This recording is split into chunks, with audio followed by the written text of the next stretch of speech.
Yo la observo como parte de esa escalada de injerencia en la política interna venezolana, ¿no? Y que, digamos que el presidente de Estados Unidos, Premio Nobel de la Paz, haya asumido él directamente el protagonismo en cuanto a sustituir a la oposición venezolana, porque de hecho eso es lo que está sucediendo, una oposición venezolana que no tiene ningún tipo de asidero en la realidad venezolana, no tiene, digamos, aprecio a la democracia que se está viviendo en el país, no es alternativa real de poder.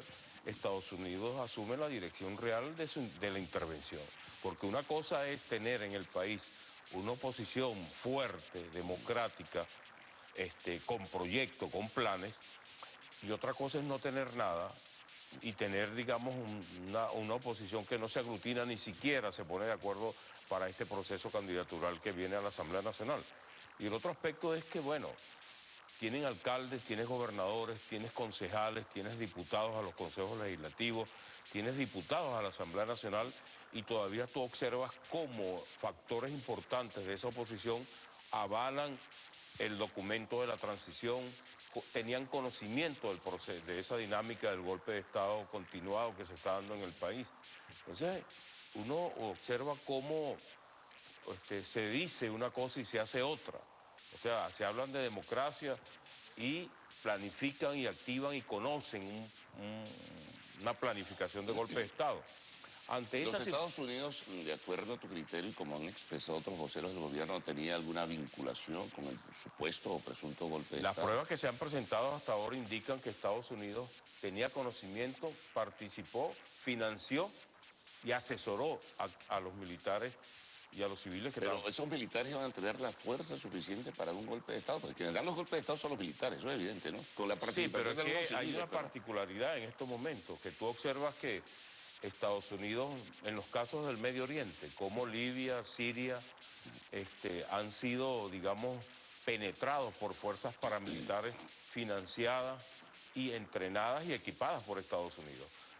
Yo siempre he dicho, no tienen asidero en la Fuerza Venezolana, en la Fuerza Armada Nacional Bolivariana. No tienen con qué dar un golpe de Estado. Ese acto terrorista de bombardear instituciones públicas, de bombardear medios de comunicación, de bombardear Miraflores, tenía que estar apoyado por una fuerza militar extraterritorial, porque...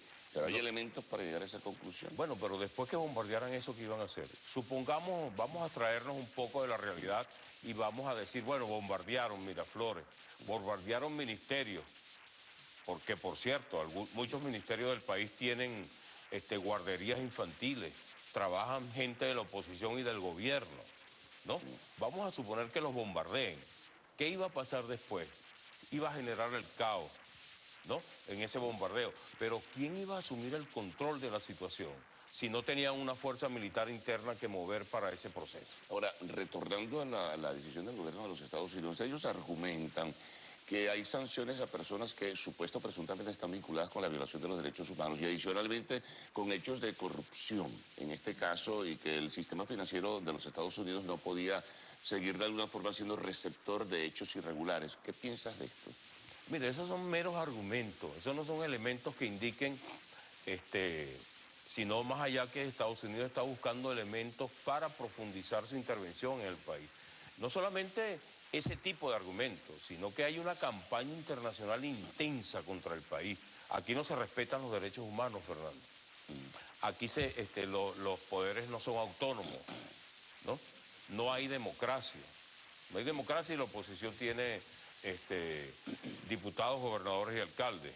No hay democracia y la oposición utiliza al Consejo Nacional Electoral para que participe en el proceso y sea la rectora de ese proceso electoral interno que ellos van a tener, por cierto, en algunos municipios del país para escoger los candidatos a la Asamblea Nacional. Pero entonces, o sea, se intensifica la actividad injerencista de Estados Unidos contra el país para justificar cualquier acción en el futuro. Por ejemplo, como decía el presidente de la Asamblea Nacional, posibilidades de una acción, de una invasión de carácter militar? Mira, yo te digo lo siguiente, ojalá que no ocurra. Ojalá que no ocurra. ¿Condiciones en la América para una cosa Ojalá así? que no ocurra, pero aquí en América Latina hay un historial de intervenciones. ¿no? En Nicaragua, el caso Irán-Contra, que utilizaron a Honduras para introducirse en Nicaragua y generar esa crisis militar, política militar allí. Está el caso del bombardeo a Panamá. En Panamá, en los años 60, República Dominicana. Sí, pero actualmente, más contemporáneo, está el hecho de que se inventó para intervenir en Irak, que habían armas químicas, peligraba la seguridad de Estados Unidos con ese país, ¿no?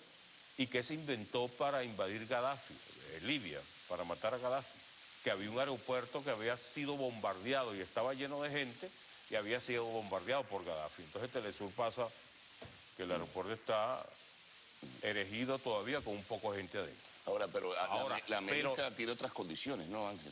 No, vale, pero es que a mí me parece que ellos le han pasado por encima a toda la institucionalidad internacional. Se brincaron la ONU, se brincaron la OEA. O sea, nosotros tenemos una particularidad en estos momentos. Venezuela no está sola. Venezuela hay un conjunto de países a nivel del continente y fuera del continente. Y un caso específico lo tenemos con el grupo de los 77, más China. O sea, un conjunto de países a nivel, más de 123 países a nivel mundial están en contra de las sanciones que unilateralmente está aplicando Estados Unidos. Y esa escalada comienza así. Nadie creía que se iba a invadir Irak, nadie creía que se iba a invadir Siria y asesinar a su presidente. Libia. Nadie creía que se iba a invadir, que se iba a generar toda esa conflictividad y ese reordenamiento geográfico de todo el Medio Oriente. Ahora fíjate, la presencia, por ejemplo, de la ExxonMobil en aguas territoriales en disputa, esto se entrecruza con todo esto, porque... La información que nos llega a nosotros es que eso está, la Exxon es una Guyana. empresa. Y decisión del gobierno de Guyana, y Guyana, yo no sé, porque a veces se piensa que Guyana es un gobierno amigo, pero da muestras de a veces no ser un gobierno todas las amigo. entrevistas que uno ve, la relación, la reunión de los presidentes tratando el caso del diferendo y todos los acuerdos que se generan, a veces se tiran al traste y observamos cómo ahorita hay todo un proceso de exploración en una zona en reclamación, ¿no? Eso es bien delicado y en el contexto que se está haciendo, que es donde Estados Unidos intensifica la acción contra Venezuela.